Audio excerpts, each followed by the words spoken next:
दिखाना, तुरंत निपटा दिया सर। बोले कहेगा पावर से।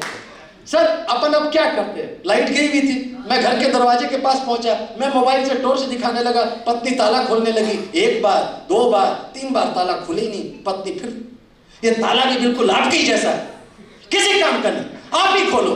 सर अब चाबी मेरे हाथ में, और आपकी कहानी थी कि सबके साथ होता है, कॉमन मैन कॉमन घटना। सर चाबी मेरे हाथ में, टॉर्च पत्नी के हाथ में। रानी साहब जैसे ही मैंने ताला खोलने का प्रयास किया, ताला खुल गया। मैंने देखा आज मेरी तारीफ जरूर करेगी अशोक जी, पत्नी तो ठहरी पत्नी, तुरंत निपटाया। बोला देखा टॉर्च कैसे दिखाते हैं। सर मजाल है कभी तारीफ हो जाए तब कहता हूं, लेकिन साहब इस पति पत्नी की कथाएं कितनी भी कर सकते हैं, लेकिन इस वैवाहिक जीवन के नाम 4 पंक्तियां पढ़ता हूं। बड़ा अद्भुत ये संस्थान है हमारे देश में जो जिया जाता है।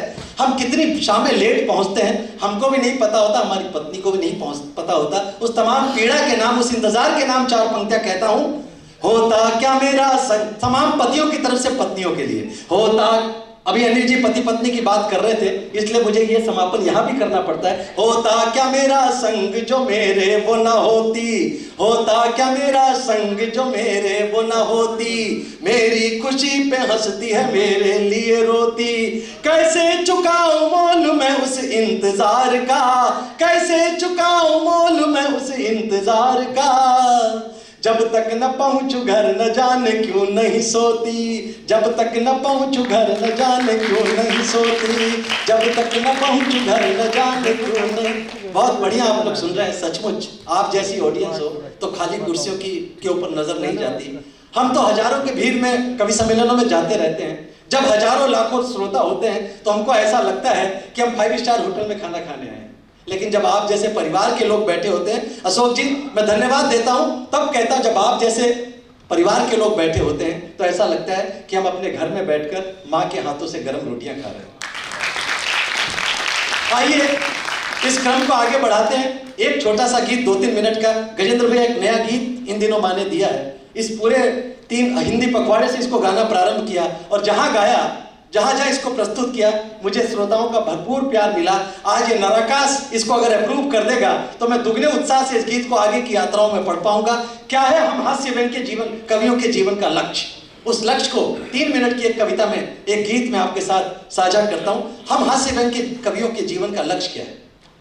हम रात रात भर जाते हैं इस शहर से उस शहर, हमें खुद नहीं पता होता कि हम परसों कहाँ होंगे, कल कहाँ होंगे, अगले महीने कहाँ होंगे। इस यात्रा के नाम क्या है हमारा लक्ष्य? जुड़िएगा। मैं खुशियों को गाने निकला, मैं खुशियों को गाने निकला, दे देना वरदान मुझे। गजेंद्र भैया हमारे बड़े भाई हैं। मैं जब बच्चा था, सच्ची बात बताता हूँ, आज तक गजेंद्र जी से नहीं कहा, मैं झरिया, धनबाद, कतरास, गौशाला कवि सम्मेलनों में, उस समय भी जब देश के बड़े कवियों की गिनती होती थी, स्टार कवियों को बुलाना होता था, तो गजेंद्र सोलंकी का नाम झारखंड, झरिया, धनबाद में भी बड़े सम्मान से लिया जाता था। आज उनके साथ मंच साझा कर रहा हूं, आप मेरी भावना समझ सकते हैं। मैं अपने बहुत बचपन की बात आपको बता रहा हूं। तब कहता हूं, मैं खुशियों को गाने निकला, दे देना वरदान मुझे, बुझे बुझे हर एक चेहरे पर लानी है मुस्कान मुझे। मैं खुशियों को गाने निकला, मैं खुशियों को गाने निकला। 1 2 3 4। मैं खुशियों को गाने निकला, दे देना वरदान मुझे। मैं खुशियों को गाने निकला, दे देना वरदान मुझे। बुझे बुझे हर एक चेहरे पर लानी है मुस्कान मुझे। हाँ, बुझे बुझे हर एक चेहरे पर लानी है मुस्कान मुझे। मैं खुशियों को गाने निकला। मेरे रोम रोम खड़े जैसे आप मेरे साथ जुड़े हैं। मैं खुशियों को गाने निकला, अंतर मन पर देकर दस्तक प्रश्न करूं खुद से आवश्यक। सीता हो या राम आज भी मृग तृष्णा लगती आकर्षक।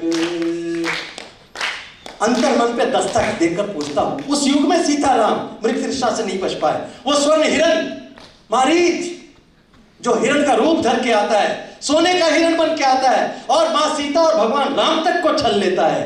जब भगवान राम और सीता उस मृग मरीचिका से नहीं बच पाए, उस भ्रमजाल से नहीं बच पाए, तो आज भी ऐसे न जाने कितने मारी सोने के हिरण के रूप में हमको छल रहे हैं और हम उनके पीछे भागे फिर रहे हैं। बस इस उलझन के नाम कहता हूं, अंतर मन पर देकर दस्तक प्रश्न करूं खुद से आकर्षक।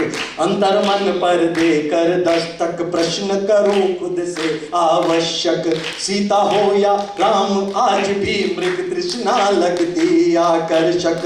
सीता हो या राम आज भी मृग तृष्णा लगती आवश्यक। मैं उनको भी अपना मानूं, मैं उनको भी अपना मानूं जो कहते अनजान मुझे।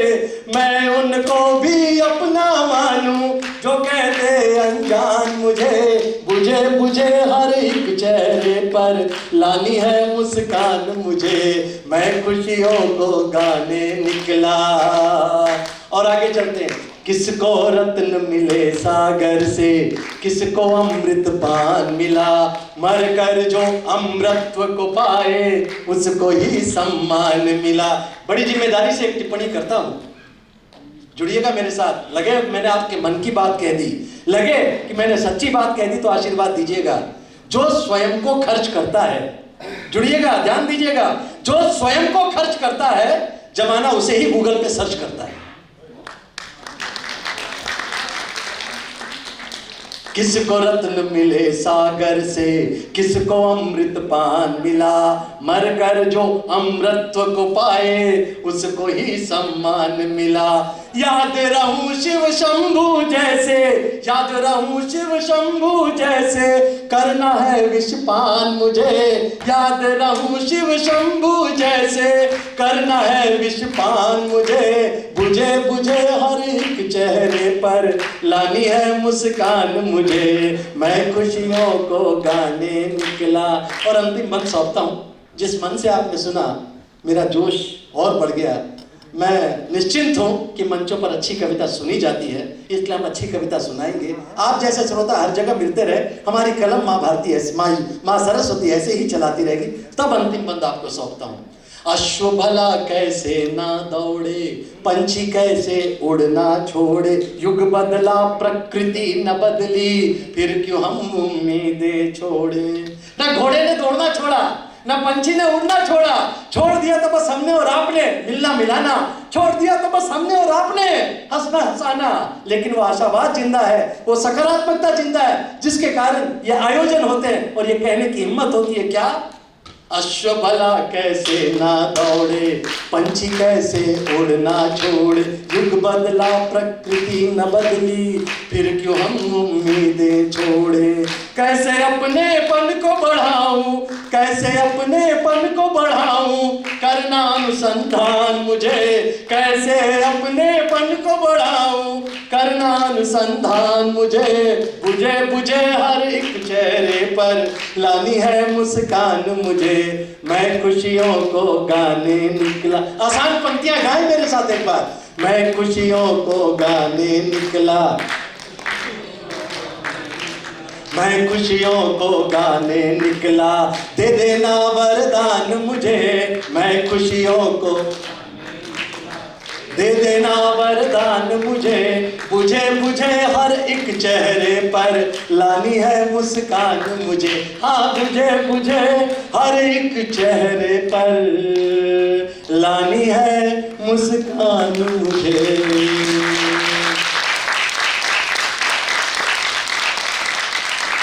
सब धन्यवाद, आपने मेरा दिन बना दिया। जब ऐसे आयोजन हो, ऐसे सच्चे आयोजन हो, तो वहाँ आना अपने आप में मान बढ़ाने वाली बात होती है। आइए इस शिखर पर शिखर कलश रखने के लिए जो हमारे हिंदी कवि सम्मेलन के मंचों के शिखर पुरुष हैं, गजेंद्र सोलंकी उनका नाम होता है, किसी परिचय की आवश्यकता उनके नाम के साथ नहीं होती है। 35 सालों से मंचों पर है। 4 पंक्तियों से उनका आवाज देना चाहता हूं कि कभी उद्घोष है जयकार, कभी बच्चों से किलकारी। कभी उद्घोष है जयकार, कभी बच्चों से किलकारी। न चिंता आज की जिनको न कोई कल की तैयारी। कभी हंसते कभी रोते, कभी होते जो संजीदा, कलम की कूचियों से जो किया करते कलमकारी। आपकी जोरदार तालियों के बीच गजेंद्र सोलंकी।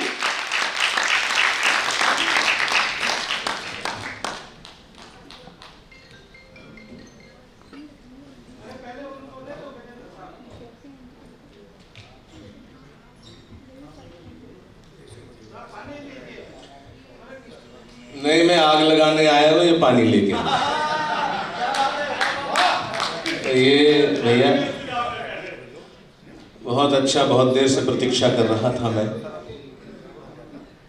अशोक जी ने आज बहुत समय के बाद मुझे बुला लिया यहाँ पर नराकास के कार्यक्रम में। राजेश भैया बहुत बढ़िया संचालन करके, काव्य पाठ करके निपट लिए, मतलब बैठ गए हैं। बाकी सभी कवियों ने अपने अपनी पारी खेली है। आइए भाई साहब, मैं तो देख रहा था कि एक एक उठ के जा रहे थे, तो जब कोई आता हुआ दिखाई देता है तो खुशी होती है, क्योंकि जब तानसेन गाया करते तो हिरन आया करते थे। अब मैं खड़ा हुआ हूँ तो बैठ जाओ जामवंत के भाइयों। थोड़ी देर बस, मैं ज़्यादा लंबा समय नहीं लूँगा। आदरणीय धामी साहब, अब मैं सच में ही मैं देर से आया तो परिचय मुझे यह नहीं है कौन से धामी साहब हैं, लेकिन आपको प्रणाम करता हूँ मैं। और आदरणीय रेड्डी साहब को तो शायद मैंने सुना था थोड़ा सा, तो बहुत अच्छा लग रहा है। एक बार आप जो है मुझे भी आशीर्वाद दे दीजिएगा। बनारस की सुबह अनुपम अवध की शाम लाया हूँ, बनारस की सुबह अनुपम अवध की शाम लाया हूँ, मोहब्बत का खजाना मैं तुम्हारे नाम लाया हूँ। रगों में रक्त भारत का यहाँ सबके ही बहता है, सुनाने मैं सभी को देश का पैगाम लाया हूँ, सुनाने मैं सभी को देश का पैगाम लाया हूँ। नराकाश का कार्यक्रम है, बहुत सारे विषय हो सकते हैं। पाकिस्तान निपट ही चुका है। हाँ, पाकिस्तान के ऊपर कविता मैं पहले लिखा करता था, अब नहीं लिखता, क्योंकि 2 कौड़ी का पाकिस्तान 2 करोड़ की कविता कौन खर्च करे उस पर। और वैसे भी मरे मराए व्यक्ति पर अगर लाठी चार्ज की जाए तो पाकिस्तान पे कहना ऐसे ही है। उसकी हालत हम जानते हैं, बहुत दयनीय हालत में है। और चाइना के ऊपर बिल्कुल नहीं लिखता मैं, क्योंकि चाइना की आप जानते हैं एवरेज हाइट वहाँ के लोगों की 5 फीट से ज़्यादा नहीं होती है। और अगर किसी की हाइट 5 फीट से ज़्यादा दिखाई दे, 5.5-6 फीट, तो इसका मतलब है कि वहाँ हमारे पूर्वजों का आना जाना लगा रहा होगा। हाँ, कुछ लोगों को समझ में आई। एक हमारा दोस्त का बेटा चला गया, वहाँ 3-4 साल रहा, वहाँ एक चाइनीज लड़की से प्रेम हो गया, शादी करके वापस आया, 6 महीने में निपट ली वो। तो बैठ के रो रहा था, तो समझाया उसको कि बेटे रोता क्यों है, चाइनीज माल चलता ही कहाँ है। चलिएगा, ये सब हंसी मजाक की बातें हैं। और बाकी ये है कि हम अपने राष्ट्र की बात करें, अपनी हिंदी की बात करें, माँ हिंदी की बात करें। मैं समय बहुत छोटा सा है, 10 मिनट काव्य पाठ करने का, क्योंकि 5:30 का टाइम दिया है, एक्सटेंशन मिला है, वो भी बड़े बड़े अधिकारी बैठे हुए हैं। अधीनस्थ कर्मचारी और अधिकारियों के बीच में बड़े मधुर संबंध होते हैं। एक बार एक कर्मचारी कई बार छुट्टी मांगने के लिए अधिकारी के पास गया, अधिकारी बार बार टला देते थे, तो एक बार कहा अच्छा तू एक प्रश्न का जवाब देते तो तुझे छुट्टी मिल जाएगी। बोले क्या प्रश्न सर? बोले कटप्पा ने बाहुबली को क्यों मारा? तो कर्मचारी बोला सर बाहुबली ने छुट्टी देने से मना कर दिया होगा। तो स्थितियां कैसी भी हो सकती हैं। रसों छंदों अलंकारों, भाई साहब रिकॉर्डिंग क्या करेंगे, मतलब लाइव सुनिएगा ना। अब आपका एक हाथ ऐसे रिकॉर्डिंग में ताली कौन बजाएगा, वैसे श्रोता बड़े कम हैं। कि रसों छंदों अलंकारों का सुरभित गान है हिंदी, सनातन प्रेम संस्कारों का एक वरदान है हिंदी। बही जो विश्व के आंगन में ये हिंदी की पुरवाई, लगा हिंदोस्ता का एक विजय अभियान है हिंदी, लगा हिंदोस्ता का एक विजय अभियान है हिंदी। और एक गीत मैं पढ़ता हूं, जो स्वर्ण जयंती मनाई गई थी गणतंत्र की, उस समय राजभाषा की भी स्वर्ण जयंती मनाई गई थी। उस समय मैंने गीत लिखा था। मेरा मन है कि नराकाश का कार्यक्रम है, एक राजभाषा गीत भी मैंने तैयार किया है। समापन पे उसके 1-2 अंतरे सुना दूंगा, या रिकॉर्डेड है मेरे पास। मैंने गृह मंत्रालय में बना के वो दिया था, और वो उस समय सेक्रेटरी और सभी अधिकारियों ने उसको एक तरह स्वीकार कर लिया था। उसके बाद क्या हुआ कि वो राजनीति के पटल पर गया, और जहाँ सर्वोच्च स्थान है, वहाँ से कहा कि भाई दोनों को कह दिया कि आप डिसाइड कर लो। फिर वो ऐसे ही है, अभी मैं प्रतीक्षा कर रहा हूँ कि हो सकता है नराकाशी उसको स्वीकार कर ले, तो राजभाषा गीत के रूप में आप इसको सुनते रहें, गाते रहें। कि अमर रहे, ये गीत नहीं, राजभाषा गीत बाद में सुनाऊंगा, पहले हिंदी वंदना सुनाता हूँ। कि अमर रहे, हाथ खोल के बैठिएगा क्योंकि सबको आपने बड़ा प्यार दिया है। मैं तालियां बजाने के लिए आपको नहीं कहूँगा, और क्योंकि आप सब बुद्धिजीवी लोग हैं। बुद्धिजीवी दो प्रकार के होते हैं, तो आप जैसे होते ही हैं। एक वो होते हैं जो फोटो स्टेट की दुकान पे जाते हैं, फोटो स्टेट कराते हैं, फिर ओरिजिनल से स्पेलिंग चेक करते हैं कुछ गलत तो नहीं हो गया। जो ताली नहीं बजाएंगे मैं समझ जाऊँ कोई ना कोई मामला गड़बड़ है। वैसे भी आप